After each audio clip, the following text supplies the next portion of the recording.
Hello friends, welcome back to my channel angeline creations. இன்றைக்கி நம்ம ரொம்பவே அரிதாக கிடைக்கக்கூடிய சங்கு கறி எப்படி செய்கிறதுங்கிறது தான் வீடியோவில் பார்க்க போகிறோம். அதுவுமே எனக்கு இந்த சங்கு உயிரோடு கிடைச்சது. இது ஒரு ஸ்னெயில் வகையை சேர்ந்தது. ஃபாரின் கண்ட்ரீஸ்லலாம் இதை மெலோ மெலோ சீ ஸ்னெயில் அப்படின்னு சொல்லுவாங்க. நான் இதை தொடும்போது பாருங்கள், அது அப்படியே உள்ளே இழுத்துக்கும். அதோட மூச்சு விடுற ஏர் பபிள்ஸ்லாம் கூட உங்களுக்கு நல்லாவே தெரியும் பாருங்கள். இதை இந்த மாதிரி உயிரோடு நான் எங்கே வாங்கினேன், அதுக்கப்புறம் இதை எப்படி க்ளீன் பண்ணி எப்படி சமைக்கிறதுன்னு வீடியோக்குள்ளே பார்க்கலாம் வாங்க.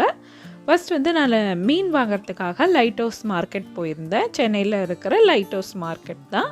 அங்கே நான் மீனை தேடிட்டு போயிட்டே இருக்கும்போது இந்த அக்காவோட கடையில் இந்த ஸ்னெயில் இருந்துச்சு. இதை கோஞ்ச் அப்படின்னு சொல்லுவாங்க. அங்கே இதை சங்கு கறி இல்லைன்னா வரி குதிரை சங்கு கறி அப்படின்னு சொல்கிறாங்க. அவங்க கடையில் இதை 2 நல்ல பெரிய சைஸில் வாங்கிட்டு வந்தேன். ரொம்ப ரேராக தான் அவங்க கடையிலே இது கிடைக்குமா. இதை வாங்கிட்டு வந்துட்டு இதை ஃபஸ்ட்டு எப்படி க்ளீன் பண்ணுறது சமைக்கிறதுன்னு அவங்கக்கிட்டே கேட்டு தெரிஞ்சுட்டு வந்தேன். நான் வீட்டில் இதை ஃபுல்லாக அதுக்கு மேலெல்லாம் மண் இருக்கும். இது கடலோட அடிப்பகுதியில் இருக்கும். ஸோ நல்லாவே இது மேலே மண் இருக்கும். ஸோ நல்லா நிறைய டைம் ரன்னிங் டேப் வாட்டரில் போட்டு அதோட மண்ணெல்லாம் அலசிடணும். இதெல்லாம் நான் இப்படி அலசி இது பண்ணிகிட்ருக்கும்போது அது உள்ளே இருக்கிற அந்த ஸ்னெயில் உயிரோடு தான் இருந்தது. பட் இருந்தாலும் அது ஒன்றுமே உங்களை தொந்தரவு பண்ணாது. ஸோ பயப்படாமல் நீங்கள் வாங்கி சமைக்கலாம். இதுக்கு மேலே இந்த மாதிரி ஒயிட் கலரில் டாட்டாக இருக்குல்ல, இதுக்கு பேர் பார் நக்கிள்ஸ்ன்னு சொல்லுவாங்க. கடலோட அடிப்பகுதியில் தான் இந்த ஸ்னெயிலோட ஓடு இருக்கும். அதுக்கு மேலே இது ஒரு ஒட்டுண்ணிகள் மாதிரி அது இருக்கும். அதை நம்ம நல்லா தேய்ச்சி கழுவி க்ளீன் பண்ணிட்டோம்னா நமக்கு வேக வைக்கும் போது நல்லது உடம்புக்கு. ஸோ இந்த மாதிரி நல்லா தேய்ச்சி கழுவி க்ளீன் பண்ணதுக்கப்புறம் இதில் மஞ்சத்தூளும் உப்பும் போட்டு அந்த சங்கு மூழ்கிற அளவுக்கு ஃபுல்லாக தண்ணி ஊற்றிக்கோங்க. ஊற்றிட்டு இந்த குக்கரில் நான் ஒன்று தான் பிடிச்சது. இது பெரிய குக்கர் தான், பட் இது பெரிய சைஸ் ஸ்னெயிலுங்கிறனால என்னால் ஒன்றா தான் வேக வைக்க முடிஞ்சது. ஸோ ஒன்று போட்டு ஃபஸ்ட்டு நல்லா ஒரு 12-13 விசில் மாதிரி விட்டுட்டேன். அட்லீஸ்ட் ஒரு 20 மினிட்ஸ் ஆச்சும் வேகணும். வெந்ததுக்கப்புறம் எடுத்தால் தான் இந்த மாதிரி உள்ளேருந்து கறி அப்படியே ஃபுல் செட்டாக பிரிஞ்சு வரும். சரியாக வேகலைன்னா உங்களுக்கு அது பிரிஞ்சே வராது. இப்போ இதில் பார்த்தீங்கன்னா இதில் கீழே இருக்கிற அந்த பார்ட் ஃபுல்லாக வேஸ்ட். அதோட பூப், அதோட ஸ்டொமக், இன்டெஸ்டைன் அதெல்லாம் அதை அப்படியே டிஸ்கார்ட் பண்ணிடணும்.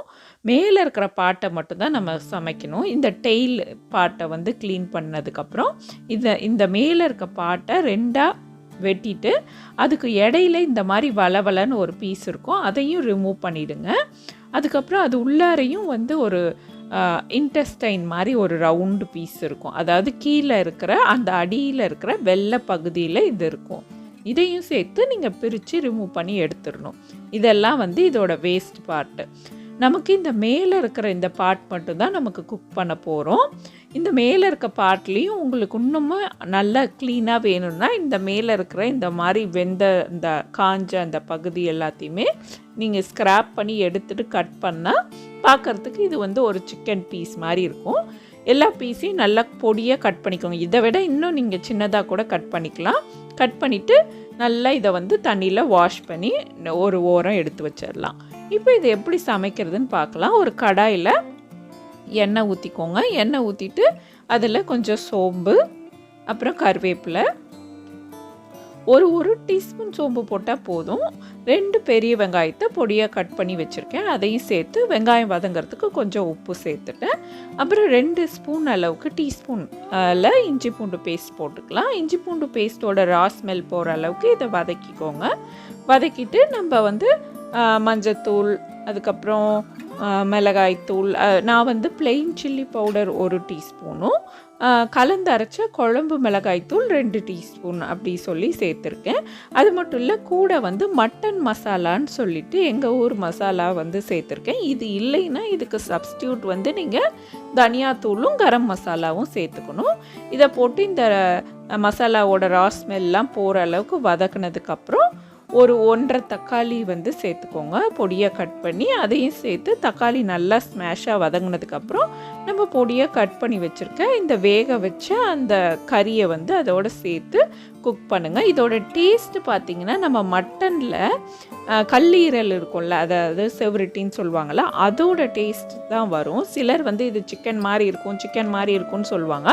பட் சிக்கன் அளவுக்கு இது சாஃப்டாக இருக்காது. இது வந்து டேஸ்ட் வந்து அந்த கல்லீரல் மட்டன் அளவுக்கு தான் வந்து இதோட டேஸ்ட் இருக்கும். இப்போ வந்து உப்பெல்லாம் போட்டு நல்லா தண்ணி ஊற்றி மூடி கொதிக்க வச்சு நல்லா அது வந்து வெந்து வந்துருச்சு. நான் வந்து கொத்தமல்லி தழை தூவி ஆஃப் பண்ணிட்டேன். இது வந்து செமி கிரேவியாக வேணும்னா இந்த மாதிரி எடுத்துக்கலாம்.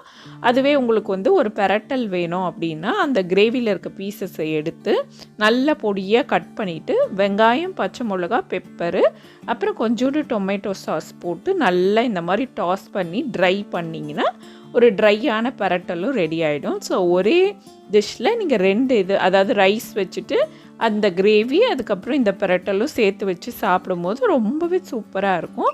இந்த இது வந்து ரொம்ப ரொம்ப உடம்புக்கு நல்லது. இந்த சீ ஸ்னெயிலில் பார்த்திங்கன்னா பொட்டாசியம் அண்ட் சோடியம் அதிகமாக இருக்குது. ஸோ இந்த இதை வந்து உங்களுக்கு கிடைச்சதுன்னா கண்டிப்பாக ட்ரை பண்ணி பாருங்கள். எப்படி வந்ததுன்னு கமெண்ட் செக்ஷனில் சொல்லுங்கள். இந்த வீடியோ உங்களுக்கு பிடிச்சிருந்தா லைக், கமெண்ட், ஷேர் மற்றும் ஏஞ்சலின் கிரியேஷன்ஸ் சேனலுக்கும் சப்ஸ்கிரைப் பண்ணுங்கள். தேங்க்ஸ் ஃபார் வாட்சிங்.